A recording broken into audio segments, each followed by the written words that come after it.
नमस्ते किसान भाइयों, मेरा नाम गजानन जाधव है। मैं महाराष्ट्र के औरंगाबाद जिले से हूँ। व्हाइट गोल्ड ट्रस्ट ये एक किसानों के लिए काम करने वाली संस्था है, उसका मैं अध्यक्ष हूँ और booster plant genetics private limited इसका डायरेक्टर हूँ।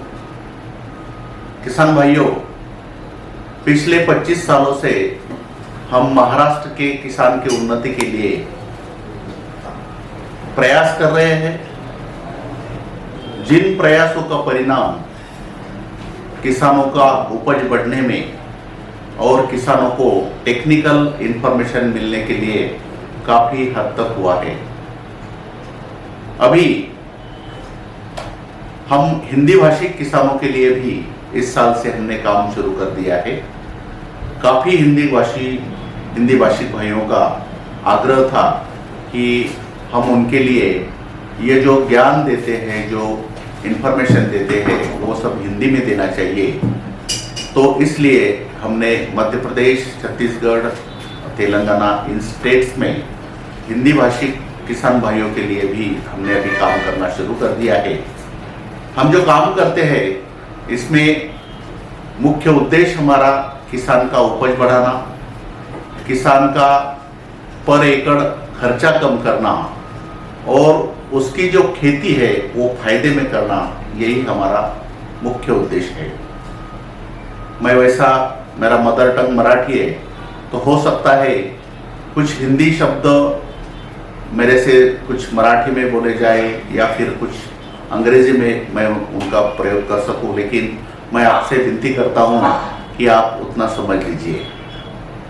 तो किसान भाइयों, हम जो सेवाएं किसानों के लिए दे रहे हैं, जो मुख्य सेवा है वो मैं आपको बताना चाहता हूं। इसमें आप भी जुड़ सकते हैं और आपको भी ये सेवाएं इसके आगे मिल सकती है। तो इसमें सबसे ज्यादा किसानों को, जहां महाराष्ट्र में हम 3 लाख से ज्यादा किसानों को हर सोमवार को एक एसएमएस भेजते हैं। उस एसएमएस में हम 8 दिन में, यानी वो सप्ताह में, उसमें सटीक मौसम का पूर्वानुमान और कृषि सलाह उस 8 दिन में, आपके सोयाबीन का फसल हो, कपास का फसल हो और कुछ फसल हो, उसमें कीड़ आ रही है क्या, कौन सा कीड़ा आ रहा है, क्या उसमें छिड़काव करना चाहिए, और वो सप्ताह में बारिश कैसे रहेंगी, कौन से दिन में बारिश रहेगी, कितने दिन बारिश रहेंगी, वो सब सलाह हम वो एसएमएस के माध्यम से हम आप तक पहुंचाते हैं। अगर आपका भी फोन नंबर हमारे पास आता है तो हम आपको भी आपके जिले में, आपके तालुके में आप मौसम का पूर्वानुमान सप्ताह के लिए और कृषि सलाह, ये दोनों देंगे।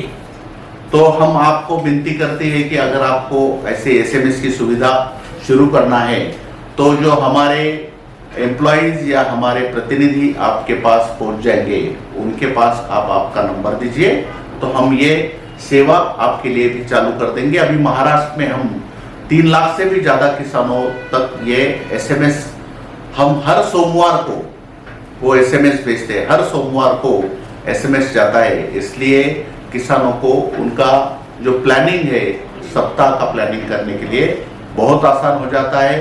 और हजारों किसान ऐसे हैं कि जो सलाह हम देते हैं उसी सलाह से खेती का नियोजन करते हैं। ये पहली सेवा हो गई। दूसरी सेवा है हमारा व्हाइट गोल्ड ट्रस्ट। ये जो मैंने शुरू में बताया है कि ये एक किसानों के लिए काम करने वाली संस्था है, तो इसका एक यूट्यूब चैनल हमने शुरू किया है। तो इस यूट्यूब चैनल पे हम हिंदी में भी पूरे वीडियोज जो है वो अभी अपलोड कर रहे हैं, जो लाइव होता है। हर हम सोमवार को इसमें लाइव प्रोग्राम रखते हैं, जिसमें आपकी बुआई हो गई, अभी आपकी समस्या क्या है, फिर बाद में आपको खाद देना है, आपको छिड़काव करना है, ये सब समस्या जब उसका समाधान आपको ये YouTube पे लाइव पे मिलेगा। और वैसे भी हर फसल का पूरा ज्ञान हम ये चैनल पे दे रहे हैं। अभी मराठी में तो हमारे देखिए करीबन 2.25 लाख से भी ज्यादा सब्सक्राइबर ये चैनल के हैं, व्यूज 2 करोड़ से ज्यादा व्यूज हुए हैं। मराठी चैनल जो है इसका आप देख सकते हैं, अगर आप व्हाइट गोल्ड ट्रस्ट आपने यूट्यूब चैनल पे टाइप कर दिया तो आपको दिखेंगे। और वॉच टाइम जो है ये 20 लाख घंटे से भी अधिक वॉच टाइम हुआ है।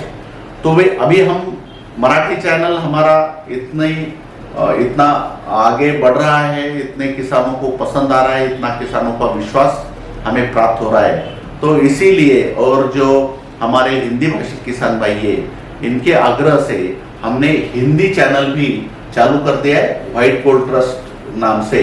तो इस हिंदी चैनल को आप अगर सब्सक्राइब करते हैं और बेल आइकन दबाते हैं तो आपको भी नए नए आने वाले वीडियोस और नया नया लाइव जो रहेगा उसकी जानकारी आपको सही समय पे मिलते रहेंगी।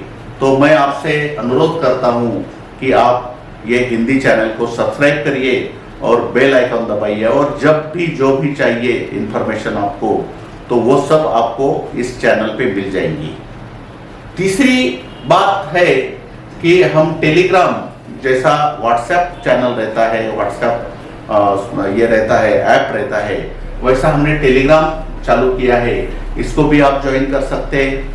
और आपको कभी भी कुछ भी समस्या आती है, खेती करते वक्त कोई भी फसल में जो भी समस्या आती है, तो उस समस्या का समाधान आपको हम ये नंबर देते हैं। फोन नंबर है व्हाइट गोल्ड ट्रस्ट का 8888167888 8888 167888। ये नंबर पे आप 12 महीने 24 घंटे कभी भी कॉल करेंगे तो हमारे पास यहाँ पे एक रिकॉर्डिंग रहेगी मेरे आवाज में। वो तो अभी फिलहाल तो मराठी में ही रहेंगी, और बाद में आपने एक दबाने के बाद हमारे जो प्रतिनिधि है, हमारे एम्प्लॉयज है, वो आपकी समस्या का समाधान करेंगे। वैसा बूस्टर प्लांट जेनेटिक्स का भी नंबर है 8530 68 78 88। ये नंबर पे भी आप कॉल कर सकते हैं।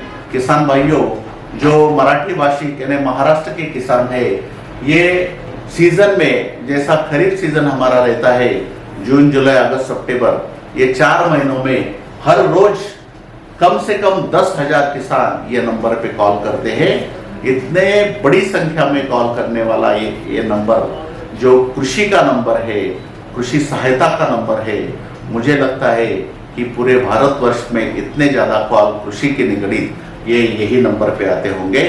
और ये तय करता है कि किसानों का कितना बड़ा विश्वास अपने व्हाइट गोल्ड ट्रस्ट पे या बूस्टर प्लांट जेनेटिक्स पे है। तो किसान भाइयों, आप भी ये नंबर आपके पास सेव कर दीजिए, और आपको जब भी किसी भी चीज की टेक्निकल इंफॉर्मेशन चाहिए, किसी भी फसल की अगर जानकारी चाहिए, तो आप हमें इस नंबर पे कॉल कर सकते हैं। इसके सिवा हम काफी चीजें हैं जो किसानों के लिए करते हैं। इसमें हमने देखिए अब तक 25 साल में लाखों किसानों को कृषि साक्षर बनाया और कृषि के प्रति प्रेम और रुचि उनकी पैदा करी। लाखों किसानों को हमने कृषि साक्षर बनाया, जिनको कुछ जानकारी नहीं थी खेती में, सिर्फ करते थे, जैसा आया वैसा करना था, तो उनको हमने कृषि साक्षर बना के उनके प्रेम और रुचि यहाँ बढ़ा दी है। अरहर जो पीक है उसमें हमने एक तकनीक, एक तरीका विकसित किया है जिसमें दुगना या तिगना उसका उपज हो रहा है। कपास में हमने घन रोपण तरीका एक विकसित किया है, जिसके कारण कपास का जो यील्ड है, कपास की पैदावार जो है वो दुगनी हो रही है। इसके बाद सोयाबीन में सबसे इंपॉर्टेंट मध्य प्रदेश के बारे में अगर हम बोले तो सोयाबीन की उपज दिन ब दिन कम होती जा रही है। उसका मुख्य कारण जो है वो है इल्ली, खोड़ में जो इल्ली रहती है उसकी पहचान हमने करा दी है।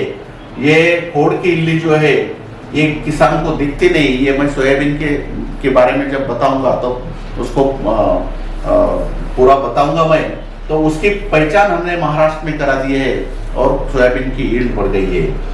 मिट्टी का उर्वरता बढ़ाकर रासायनिक जीवाणुयुक्त उर्वरकों का प्रचार और प्रसार हमने किया है। कपास में जो पिंक बोलवर्म आता है, उसको कैसे कंट्रोल करना, ये हमने किसानों को सिखाया है। आनुवंशिक रूप से शुद्ध और उच्च गुणवत्ता वाले बीजों का उचित कीमत पर आपूर्ति हमने करवाया है। आपको जानकर खुशी होगी कि महाराष्ट्र में सोयाबीन का बीज बोलने के बाद सबसे पहले नाम अगर कोई आता है तो बूस्टर का आता है। तुअर का अगर कोई नाम लेता है, चने में का अगर कोई नाम लेता है बीज का, तो सबसे ज्यादा पसंदी बूस्टर के बीज को है। और उसका कारण है कि उच्च गुणवत्ता है और उचित कीमत है। उचित कीमत के साथ हम उच्च गुणवत्ता दे रहे हैं। और कीटनाशक भी हम प्रचलित बहु कीटनाशक, वाटर सोल्यूबल और कुछ टॉनिक जो कि किसानों के लिए जरूरी है, वो भी बूस्टर प्लांट जेनेटिक्स के माध्यम से हम बेच रहे हैं। अब हम अपनी मुख्य फसल जो है, जो नगद फसल कहलाती है, वो कपास के बारे में उसका उत्पादन बढ़ाने की तकनीकें देखेंगे। किसान भाइयों, कपास ये एक ऐसी फसल हुई है जो ना छोड़ी जाती ना पकड़ी जाती, क्योंकि उसमें उत्पाद खर्चा जो है वो काफी बढ़ा है और उसकी तुलना में जो फसल को भाव मिलना चाहिए वो नहीं मिल रहा है। लेकिन अगर छोड़ेंगे भी तो दूसरा क्रॉप, दूसरा फसल क्या लेंगे, ये भी एक बड़ी समस्या है। और अगर उसको करते रहेंगे तो खर्चा और अपना उपज जो है उसमें कैसा मेल करेंगे। तो इसके लिए हमने कपास का उत्पादन बढ़ाने का एक नया तरीका ढूंढ लिया है। पिछले 2-3 सालों से उस पर काफी प्रयोग हमने किए हैं और जो भी प्रयोग हमने किया है उसका निष्कर्ष ऐसा आया है कि दुगनी फसल, ये टेक्निक जो है, नया टेक्निक जो है, इसमें दुगनी फसल मिल रही है। तो आप भी आपके खेत में ऐसा प्रयोग, ये जो दुगनी फसल करने का तंत्र है वो कर सकते हैं। या फिर आपको अगर इतना ये आसान नहीं लग रहा है, मुश्किल लग रहा है या फिर परेशानी का लग रहा है, तो आप 1 एकड़ में या आधे एकड़ में इसका प्रयोग कर सकते हैं, ताकि आपको अगले वक्त जो है इसके बारे में आपको खुद को कॉन्फिडेंस आ जाएगा और सभी क्षेत्र में आप इसको कर सकेंगे। तो फसल दुगनी करने का जो तंत्र है कपास का उत्पादन का कारण ये जो है, अभी अपना कपास कितना होता है 1 एकड़ में, कौन सी बातें है जिसका मल्टीप्लिकेशन करने के बाद हम कपास का कैलकुलेशन कर सकते हैं। तो 1 एकड़ में पेड़ों की संख्या कितनी है, जितनी संख्या ज्यादा हो उतना उपज ज्यादा आता है। उसमें प्रति पेड़ टिंडों की औसत कितनी है, संख्या कितनी है, वो भी महत्वपूर्ण है।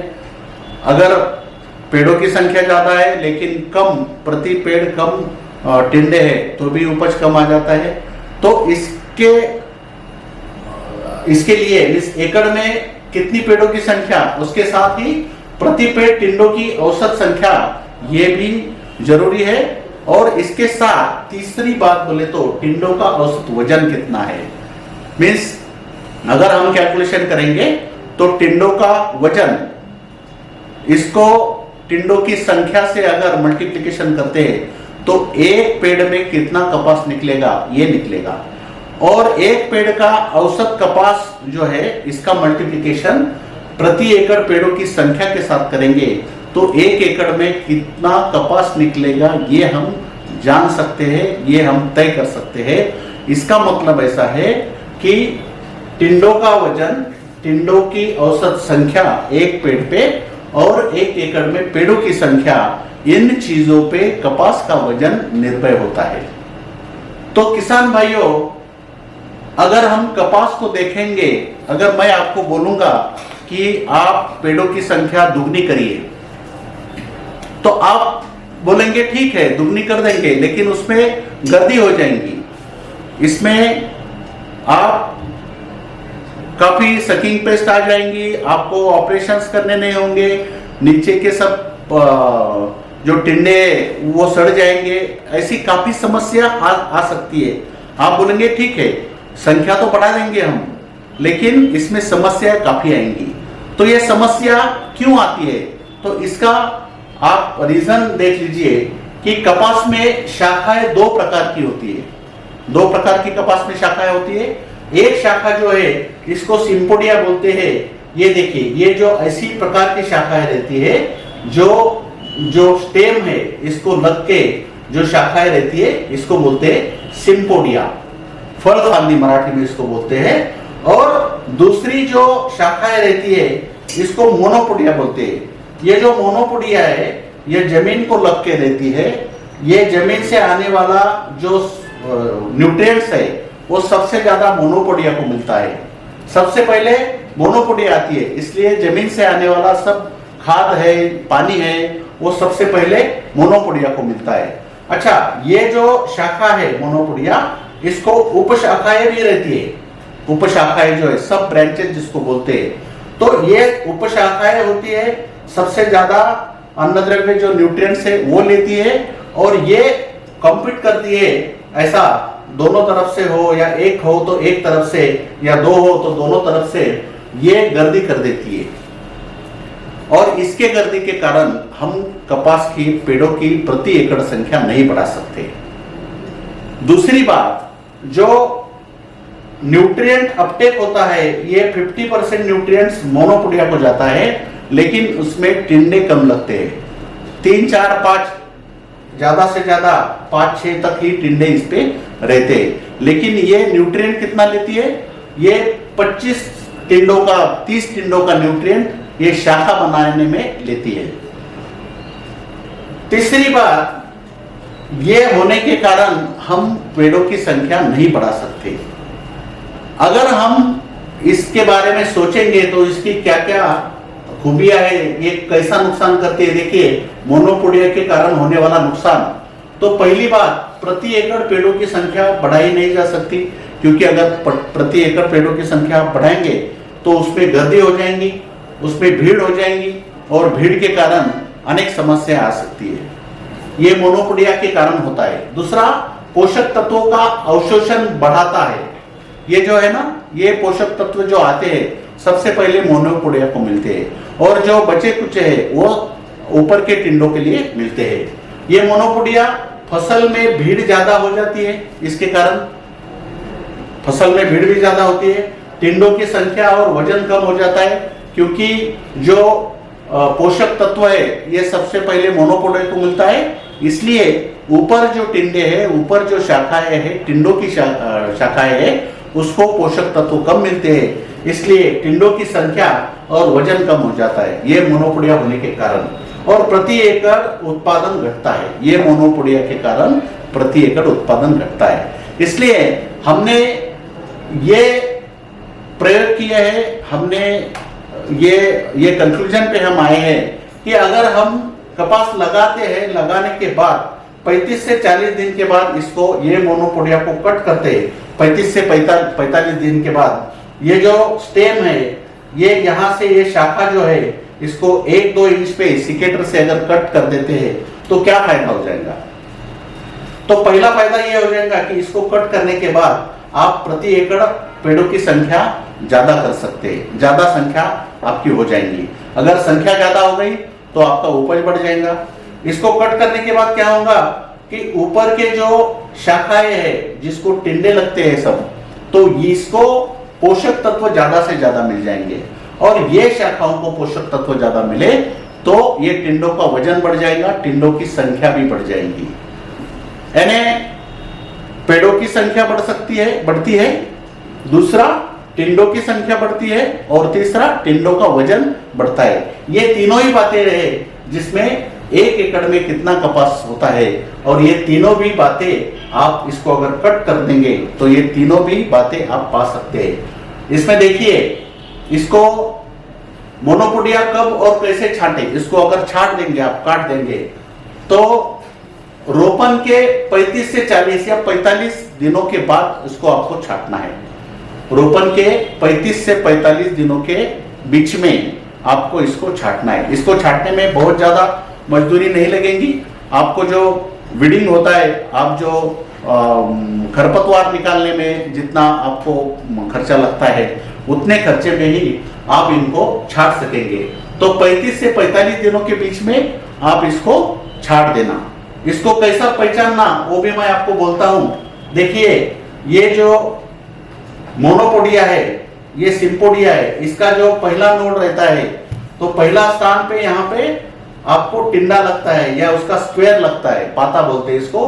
पहला जो है ये स्क्वायर लगता है और मोनोपोडिया जो है ये पहला जो नोड है वहां पे पत्ती रहती है। दूसरी बात ये ऐसी बढ़ती है और ये ऊपर बढ़ती है। तीसरी बात जो स्टेम है, जो स्टेम जो है यहाँ मोनोपोडिया तक बड़ा रहता है, इसके बाद वो छोटा हो जाता है क्योंकि इसको जो पोषक तत्व है ये मोनोपोडिया ज्यादा खींचती है। तो अगर हम इसको 35 से 45 दिन के बीच में काट देंगे तो इसमें क्या क्या फायदे होंगे मैंने आपको बताया। ये नुकीले सिकेटर से तने से 1 से 2 इंच उस पर काटना। अगर आप ऐसा करते हैं, अगर आपको ये प्रकार से खेती करना है, दुगना उपज करने के लिए आपको पौधों की संख्या बढ़ानी है, पौधों मीन्स प्रति पेड़ और टिंडों की संख्या बढ़ाना है, टिंडों का वजन बढ़ाना है, तो आपको इसको काटना है। और अगर आप काटते हैं, काटने का सोचते हैं, तो आपको हल्की भूमि अगर है तो 2.5 फुट के अंतर पे 2 लाइन में जो अंतर है वो 2.5 फुट रखना। मध्यम भूमि है तो 3 फुट इसमें 2 लाइन में अंतर रखना। और भारी भूमि है तो 3.5 फीट पर जो कन्वेंशनल प्रैक्टिस है इसमें 4x2, 5x2, 4x1.5, 5x1.5 ऐसा हम लगाते हैं। लेकिन अगर हमको दुगनी फसल लेना है तो हल्की भूमि में 2.5 फीट पे, मध्यम भूमि में 3 फीट पे, भारी भूमि में 3.5 फीट पे ऐसी 2 लाइन्स रखना और 2 पौधों में अंतर सिर्फ 1 फीट रखना। 1 फीट से कम नहीं, ज्यादा नहीं, थोड़ा सा कम ज्यादा हुआ तो चलेगा, लेकिन जो एवरेज है आवस जो है वो 1 फीट में 1 झाड़ ऐसा रहना चाहिए। अगर आप ये प्रकार से अगर आप मोनोपोडिया छांटते हैं तो ये प्रकार से 2 लाइन में अंतर रखिए और 2 पौधों में 1 फीट अंतर रखिए। इसमें रोपण की दूरी जो है ये देखिए 1 फीट पे आप कर सकते हैं। ये जो है 2 लाइन में का डिस्टेंस है और रोपों की जो है वो 1 फीट पे कर सकते हैं। तो अगर समझिए 2 एकदम हल्की भूमि है, 2x1 पे अगर आप लगाते हैं तो 21,000 पौधे बैठेंगे आपके। मध्यम भूमि में 2.5 फीट पे लगाते हैं या 3 फीट पे लगाते हैं, 2.5 पे लगाएंगे तो 17,000 पौधे बैठेंगे, 3 पे लगाएंगे तो 14,500 पौधे बैठेंगे। भारी जमीन भूमि में 3 फीट या 3.5 फीट पे लगाते हैं, 3 फीट पे 14,500 और 3.5 फीट पे 12,000, 11,000 ऐसे पौधे बैठेंगे। यानी पौधे की संख्या दुगनी हो जाएंगी और पौधों की संख्या पर अपना जो यील्ड है, अपना जो उपज है वो रहता है, उसके साथ भी टिंडों की संख्या और टिंडों के वजन पे। अगर ये मोनोपोडिया अगर आप कट करते हैं, उसको छांट देते हैं, तो आपकी पौधों की संख्या भी बढ़ेगी, आपकी टिंडों की संख्या भी बढ़ेगी और टिंडों का वजन भी, ऐसी तीनों बातें बढ़ जाएंगी। बहुत सघन ये जो प्रकार है ये अलग प्रकार का है, इसको बोलते हैं बहुत सघन रोपण विधि और मोनोपोडिया काटकर डिरे खुदाने के फायदे।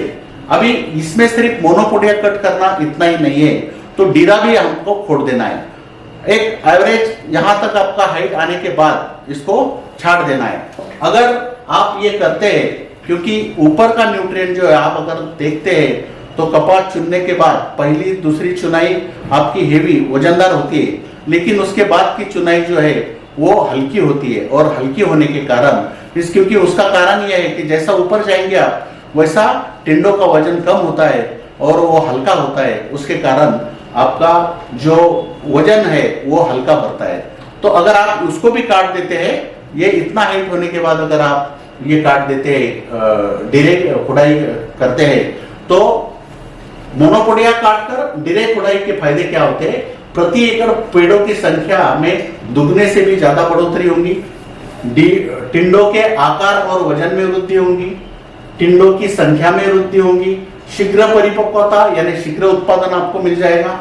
ऊपर के टिंडे भी भारी होते हैं, अगर आप कट करते हैं तो ऊपर के जो टिंडे हैं वो भी भारी होते हैं और कीट रोग का प्रकोप कम होता है, क्योंकि सबसे ज्यादा कीट और रोग जो है ये ऊपरी हिस्से पे जो डीरे रहते हैं उस पे ज्यादा से ज्यादा कीट रहते हैं। अगर आप उसको काट देंगे तो कीट रोग का प्रकोप भी कम होता है। ये सब फायदे होते हैं।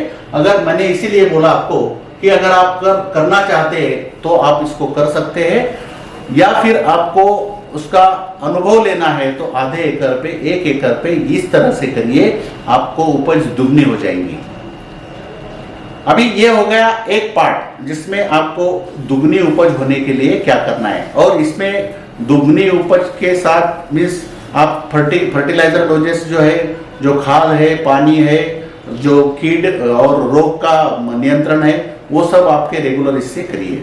या फिर अभी देखिए खत के बारे में अगर उर्वरकों के बारे में हम बोलेंगे तो इसका संतुलित और समय पर इस्तेमाल करना बहुत जरूरी है, क्योंकि उर्वरक अभी बहुत काफी महंगे हुए हैं। तो इसका संतुलन सबसे इंपॉर्टेंट है, और टाइमली मीन्स समय और संतुलन। तो पहला खाद का जो है, पहला उर्वरक का जो डोज है, ये रोपण पूर्व या रोपण के साथ देना चाहिए। ये इसका कारण ये है कि जितना लेट हो जाएगा उतना आपका उर्वरक जो पौधों को मिलना है उतना लेट मिलेगा। NPK नाइट्रोजन, फास्फोरस और पोटैश, ये 3 मुख्य मूल तत्व रहते हैं। इसमें का नाइट्रोजन जो है ये इमीडिएट 48 आवर्स में मिलना चालू हो जाता है, लेकिन P और K फास्फोरस और पोटैश जो है ये 30 से 40 दिन के बाद अपने फसल को मिलता है। इसलिए अगर आप इसको लेट देंगे तो आपके फसल को लेट मिलेगा। इसलिए ये रोपण पूर्व या रोपण के साथ ही क्या देना है, नाइट्रोजन इसमें कम देना है या नहीं दिया तो भी चलेगा, फास्फोरस और पोटैश ये देना है। तो नाइट्रोजन कम से कम और फास्फोरस पोटैश ये ज्यादा देना है। तो इसके लिए हमने एक प्रमाण बनाया है, DAP 1 बैग आप दे सकते हैं और उसके साथ पोटैश 1 बैग दे सकते हैं, और इसके साथ अगर आपको मिलाना है तो राइजर जो है, राइजर जी 5 से 10 किलो राइजर जी। इसके कारण आपके जड़ जो है वो पक्के हो जाएंगे, उसका अपटेक जो है वो बढ़ जाएगा और काफी प्रमाण में आपको इसका फायदा होगा। दूसरा जो है रोपण के बाद, दूसरा डोज जो है रोपण के 25 दिनों के बाद देना है। इसमें सिर्फ यूरिया दीजिए आप, क्योंकि पहले डोज में आपने फास्फोरस और पोटैश ज्यादा दिया है। अब 25 दिन हुए, उसको शाखाएं बढ़ने की स्थिति उसमें है, बढ़ना और ये इंपॉर्टेंट है, हरा रहना वो इंपॉर्टेंट है, और इसके लिए नाइट्रोजन ज्यादा काम करता है। तो दूसरे डोज में सिर्फ यूरिया, और उसके साथ अगर दे सकते हैं तो सल्फर WDG 2 किलो दीजिए। तीसरा डोज जो है रोपण के 50 दिनों के बाद, इसमें भी आपको नाइट्रोजन, फास्फोरस, पोटैश ये तीनों भी आपको देना है। नाइट्रोजन भी देना है, फास्फोरस भी देना है, पोटैश भी देना है। तो इसके लिए हमने ये ग्रेड बनाया है, DAP आधी बैग, पोटैश आधी बैग और यूरिया जो है ये 1 बैग देना है। DAP आधी बैग, पोटैश आधी बैग और यूरिया 1 बैग। और रोपण के 75 दिनों के बाद चौथा डोज देना है, इसमें सिर्फ यूरिया आधी बैग और बिग बी 5 किलो। बिग बी ये ऐसा खाद है, ऐसा उर्वरक है जिसमें पोटैश, मैग्नीशियम और सल्फर ये तीनों भी महत्वपूर्ण जो न्यूट्रिएंट्स है वो होते हैं। तो आपको जो भी खाद देना है ये 4 हफ्तों में देना है, लेकिन 75 दिन के अंदर ही सब खाद दे देना है। इसके बाद अगर आप खाद देंगे तो ये अगले फसल के लिए काम में आएगा। इसलिए 75 दिन के अंदर ही सब खाद आपको देना है। जो खाद देते हैं, उर्वरक जो देते हैं, वो जमीन में ढकना चाहिए, उसको जमीन में ऊपर मत डालिए, जमीन में ढकना चाहिए, ऐसा कर लीजिए। अगर बागवानी जमीन है तो इसके लिए आप मात्रा डबल कर सकते हैं, या बजट हो तो डबल कर सकते हैं। और इसके साथ ही जैसा जमीन में जीवाणु की संख्या कम हुई है, इसलिए हम जो उर्वरक देते हैं वो पूरे मिलते नहीं है। तो अगर आप 30 दिनों पर NPK हाई, ये जो बैक्टीरिया बोलते हैं, नाइट्रोजन देने वाले बैक्टीरिया, फास्फोरस देने वाले बैक्टीरिया, पोटैश देने वाले बैक्टीरिया, ये 250 ग्राम प्रति एकड़ में अगर आप डालते हैं, इसका ड्रेंचिंग करते हैं, तो आपको काफी फायदा हो जाएगा। या और उसके बाद 60 दिनों पर P बूस्ट हाई और K लिफ्ट हाई हर एक 250 ग्राम से अगर ड्रेंचिंग करते हैं तो आपको ये जो न्यूट्रिएंट देते हैं वो अच्छी मात्रा में मिलेंगे। जो जमीन में पहले से न्यूट्रिएंट्स है, अनअवेलेबल फॉर्म में न्यूट्रिएंट्स है, वो भी मिलने के लिए आपको काफी फायदा हो जाएगा। तो इस प्रकार आप उर्वरकों का प्रयोग कर सकते हैं। इसमें आपका संतुलन और समय, ये दोनों बातें काफी इंपॉर्टेंट है। ये इस प्रकार से अगर आप करेंगे तो आपका काफी अच्छा फायदा हो जाएगा। इसके बाद में कपास में सबसे इंपॉर्टेंट, सबसे महत्वपूर्ण अगर कोई कीट है तो है पिंक बोलवर्म। पिंक बोलवर्म जो है, इल्ली जो है, ये काफी परेशान करने वाली है। ये जब तक नया टेक्नोलॉजी आती नहीं तब तक इसका व्यवस्थापन हम कैसा कर सकते हैं। इसको डरने की कोई बात नहीं। देखिए, एक बात स्पष्ट है, जब वो इल्ली जो है, जब ये टिंडों के अंदर जाती है, इल्ली टिंडों के अंदर अगर घुसती है तो उस पर कोई भी कीटनाशक का छिड़काव करे उसका कोई प्रभाव नहीं होता। तो इसको टिंडों के अंदर जाने से पहले ही कंट्रोल करना है। इसका नियंत्रण जो करना है टिंडों के अंदर जाने के पहले। अगर आप ये पिंक बोलवर्म का लाइफ साइकिल, इसका जीवन क्रम देखते हैं तो वो कैसा होता है।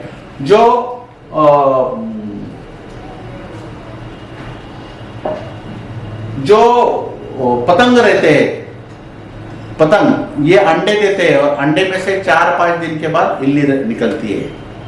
तो पतंग अंडे देते हैं, इल्ली कहां से आती है? जो पतंग है वो अंडे देते हैं, अंडों में से इल्ली 4-5 दिन के बाद बाहर आती है। जो पतंग रहते हैं ये लाइट के तरफ अट्रैक्ट होते हैं, लाइट जो रहता है उसके तरफ वो अट्रैक्ट होते हैं। जो पतंग कब, ये पिंक बोलवर्म कब आती है? तो ये आती है पहला फूल लगने के बाद। जब पहला फूल कपास में आपके खेत में लगेगा तब से इसकी शुरुआत होगी। और ये सबसे ज्यादा अंडे कब देते हैं? तो अमावस की रात, जो काली रात बोलते हैं, जिसमें ज्यादा अंधेरा होता है, ऐसे रातों में ये ज्यादा से ज्यादातर अंडे देते हैं। तो ये 3 बातें जो है ये अपने को ये हिसाब से ये इसको सोच के इसको नियंत्रण करना है। तो पहली बात मैंने जो बोली, इसके जो पतंग अंडे कब देते हैं तो फूल लगने के बाद, और इल्ली कब आती है तो फूल लगने के बाद पहले इल्ली चालू होती है। जिस फूल में इल्ली रहती है ये ऐसा ऊपर से पूरा फूल ढक जाता है। अगर ऊपर से फूल ढक गया तो समझ लेना कि अंदर इल्ली है, उसको कोई किसी को पूछने की जरूरत नहीं है।